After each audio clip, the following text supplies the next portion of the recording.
निर्वाचित सदस्य भाग लेते हैं और राज्य को। अब बताओ इनकी मनोनीत, इनको कौन मनोनीत करता है? बताओ राज्यपाल को कौन सिलेक्ट करता है? ये देखो इनके राज्यसभा के सदस्यों की आयु कितनी होती है? 30 वर्ष। तो इनकी भी कितनी होती है? अब बताओ ये कौन सा अस्थाई का अस्थाई है? अस्थाई। ये भी क्या है? अस्थाई है। अब बताओ इनका कार्यकाल कितना होता है? 6 वर्ष का। इनका भी कार्यकाल कितना होता है? 6 वर्ष का। ये कभी भंग नहीं होता, तो ये भी कभी भंग नहीं होता। अब बताओ इसमें आते हैं हम लोग लोकसभा में। बताओ इनकी आयु कितनी होती है? 25 वर्ष। इनकी भी कितनी होती है मिनिमम आयु? 25 वर्ष। इनका कार्यकाल कितना होता है? 5 वर्ष। इनका भी कितना होता है? 5 वर्ष। ये क्या बताओ अस्थाई क्या अस्थाई है? अस्थाई। तो ये भी क्या है यहाँ पर? अस्थाई है। तो ये आपका एक सीक्वेंस बताएंगे, अगर आप डायग्राम से पढ़ा देंगे तो ये पूरा राज्य विधानमंडल मैच करता है किससे? संसद मैच करता है एकदम, जो इनकी एलिजिबिलिटी होती है। तो वही महाधिवक्ता में कौन सा टॉपिक? विधान परिषद के सदस्यों की नियुक्ति कौन कर? विधान परिषद के सदस्यों की न्यूनतम आयु कितनी होती है? 30 वर्ष होती है। क्योंकि अगला वर्ष कार्यकाल कितना होता है? 6 वर्ष का होता है। राज्यपाल की नियुक्ति कौन करता है? राष्ट्रपति करता है। राज्यपाल की नियुक्ति कौन करता है? राष्ट्रपति करता है। अब बताओ अब इसके बाद आपातकाल के बारे में बात करते हैं। संविधान में जो है 3 प्रकार के आपात का वर्णन किया गया है। आपात का मतलब क्या होता है? इमरजेंसी। जैसे मान लो ट्रेन में जो है लिखा होता है आपातकाल के लिए जो है शीशा तोड़ दें, तो शीशे तोड़ने का मतलब क्या होता है? यहाँ पर जो है आपातकाल में जो है अभी अगर आप पहले आप शीशे तोड़ देंगे, अगर आप मान लीजिए चैन खींच लेंगे उसमें जो है मतलब जो है खींच लेंगे, तो अगर पुलिस पकड़ लेगी तो आपको क्या करेगी? पनिशमेंट करेगी जो है। लेकिन आपको जो है जो इमरजेंसी पड़ जाए, मान लो ट्रेन में आग लगेगी, दुर्घटना हो गई, तब आपके पास ये पावर दिया गया है कि आप चैन खींच सकते हैं। तो वैसे ही संविधान में आपातकाल की व्यवस्था की गई है, जिसमें 3 तरह के आपातकाल की व्यवस्था की गई, 352, 356, 360। तो वही बोला गया। बताओ संविधान में कितने प्रकार के आपात हैं? 3 प्रकार के आपात। अभी आगे पढ़ेंगे हम लोग आपात के बारे में। 3 तरह के आपातकाल की व्यवस्था की गई है, जिसके अंदर अभी इसको बताएंगे आगे जो है।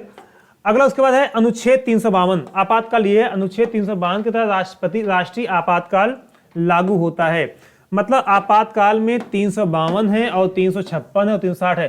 352 में क्या कहा गया? इसे हम क्या नाम देते हैं? राष्ट्रीय आपातकाल या राष्ट्रीय आपात। राष्ट्रीय आपात में मान लो कोई विद्रोह कर दिया है, कोई जो है सेना विद्रोह कर दी है, मतलब भारत की सेना भारत के खिलाफ विद्रोह कर दी है, या बाहरी कोई मतलब पाकिस्तान वाले अटैक कर दिए, चाइना वाले अटैक कर दिए, तो राष्ट्रपति की ये पावर है, वो क्या कर सकता है? इमरजेंसी डिक्लेयर कर सकता है आपातकाल। उसका वर्णन किस आर्टिकल में? आर्टिकल 352 में है। और कभी कभी क्या होता है? 356 में क्या होता है? ये भी आपातकाल है।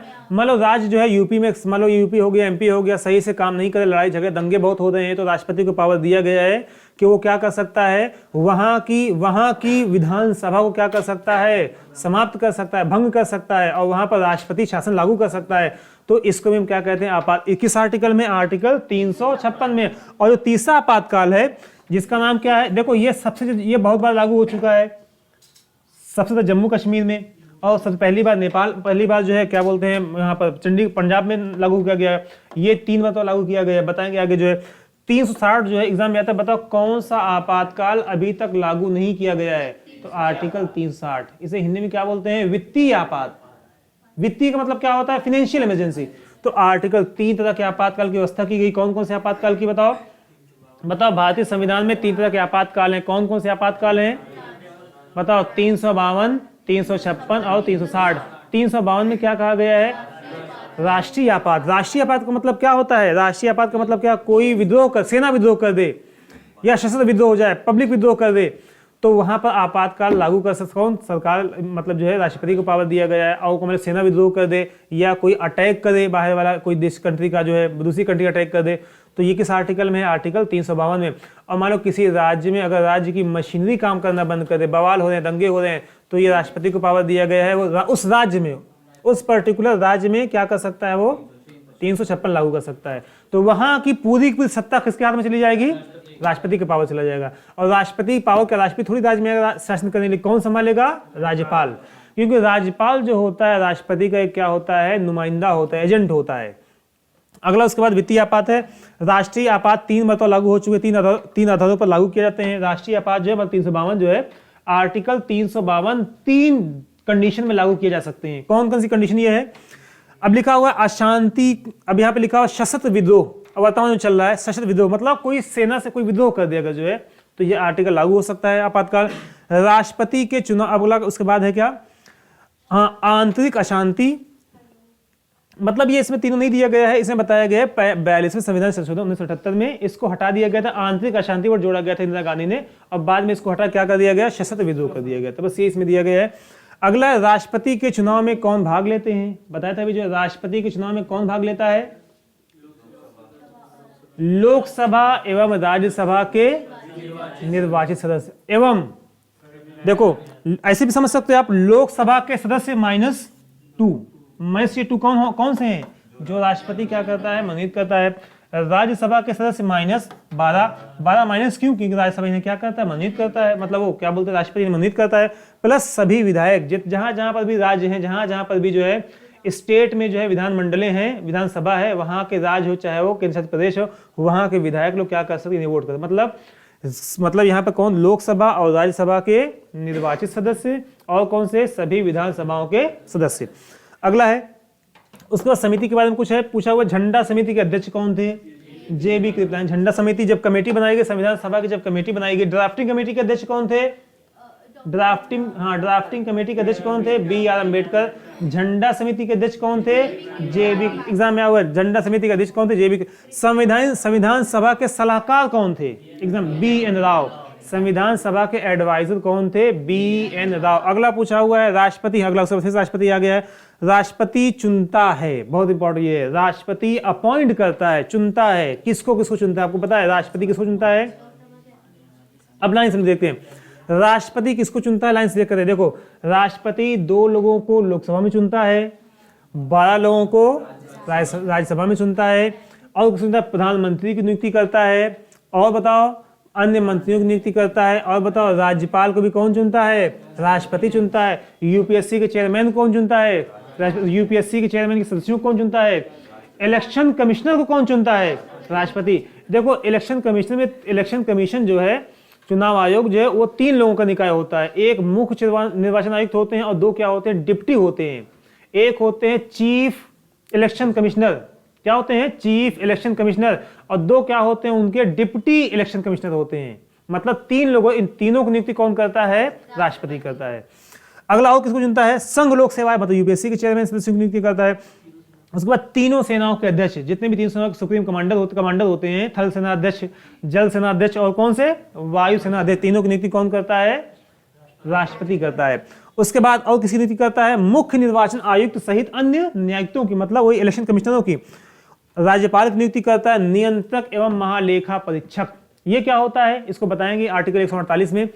नियंत्रक एवं महालेखा परीक्षक ये होते हैं, कहां पर कितना पैसा, किस राज्य को कितना पैसा दिया जाना है, वो केंद्र डिसाइड करता है। उसका एक डिपार्टमेंट बड़ा होता है, उसके मेन आदमी को क्या बोलते हैं, नियंत्रक एवं महालेखा परीक्षक। हिंदी इसे शॉर्ट में बोलते हैं कैग बोलते हैं, इसे हम क्या बोलते हैं, C&AG, क्या बोलते हैं हम, कैग बोलते हैं। तो कैग की भी नियुक्ति कौन करता है, राष्ट्रपति करता है। और उसके बाद राज्यपाल की नियुक्ति कौन करता है, राष्ट्रपति करता है। प्रधानमंत्री की नियुक्ति कौन करता है, राष्ट्रपति करता है। बताओ सुप्रीम कोर्ट में जो न्यायाधीश हैं, जो जज हैं, उनकी नियुक्ति भी कौन करता है, राष्ट्रपति करता है। बताओ एग्जाम में आता है, वर्तमान में सुप्रीम कोर्ट में कितने न्यायाधीश हैं,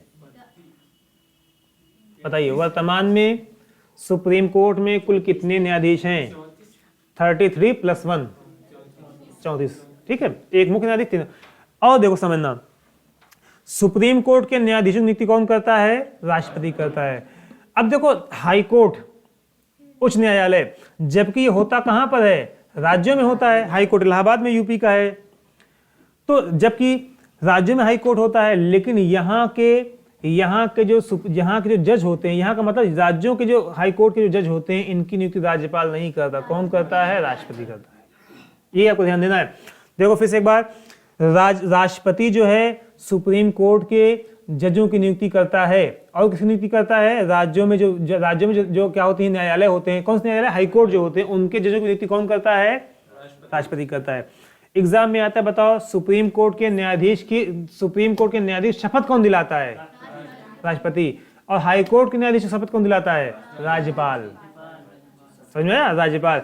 मतलब हाई कोर्ट के न्यायाधीशों को नियुक्ति कौन करता है, राष्ट्रपति करता है, लेकिन शपथ कौन दिलाता है, राज्यपाल। सुप्रीम कोर्ट के जजों की नियुक्ति कौन करता है, राष्ट्रपति। शपथ कौन दिलाता है, वेरी गुड, राष्ट्रपति। समझ में आ गया। एग्जाम में ही आता कंफ्यूज करने के लिए। मतलब हाई कोर्ट के जो जज हैं उनकी नियुक्ति राज्यपाल नहीं करता, कौन करता है? शपथ कौन दिलाता है? राज्यपाल दिलाता है। बस एक दो लाइन और है। संघ हो गया। महालेखा परीक्षक की नियुक्ति कौन करता? मुख्य न्यायाधीश हो गया। अगला उसके बाद न्यायाधीश और संसद में ये भी हो गया आपका नियुक्ति करता भारत का। हाँ, एग्जाम में बताओ भारत का प्रथम आम चुनाव कब हुआ? मतलब भारत में पहला इलेक्शन कब हुआ? 1952 में। पहला चुनाव कब हुआ? 1952 में हुआ। भारत के पहले स्पीकर, स्पीकर का मतलब क्या होता है? अध्यक्ष। भारत के में लोकसभा के पहले स्पीकर कौन थे? स्पीकर का जब भी स्पीकर का नाम आएगा, जब भी स्पीकर का नाम आएगा तो लोकसभा की बात करेंगे, लोकसभा के चेयरमैन की बात करेंगे। समझ में आया? जब भी किसका नाम आ जाएगा, और जब भी सभापति का नाम आएगा तब किसकी बात करेंगे? जो राज्यसभा का, राज्यसभा कौन जो मेन होता है, चेयरपर्सन होता है, उपराष्ट्रपति जो भी होता है। अगला है भारत के पहले स्पीकर कौन थे? अध्यक्ष कौन थे? जी मालंकर। अगला उसके बाद है अविश्वास प्रस्ताव कहां पर लाया जाता है? लोकसभा में। अविश्वास में बताया था कि अगर मान लो संसद एग्री नहीं है कि सरकार सही चल रही है तो वो लोग संसद में क्या कर सकते हैं? आप मतलब सरकार के खिलाफ वोट कर सकते हैं, तो सरकार फिर गिर जाती है। तो ऐसे प्रोसेस को हम क्या बोलते हैं? अविश्वास प्रस्ताव, नॉन कॉन्फिडेंस मोशन बोलते हैं। ये कहां पर लाया जाता है? लोकसभा में। और राज्यों में कहां पर लाया जाता है? विधानसभा में लाया जाता है।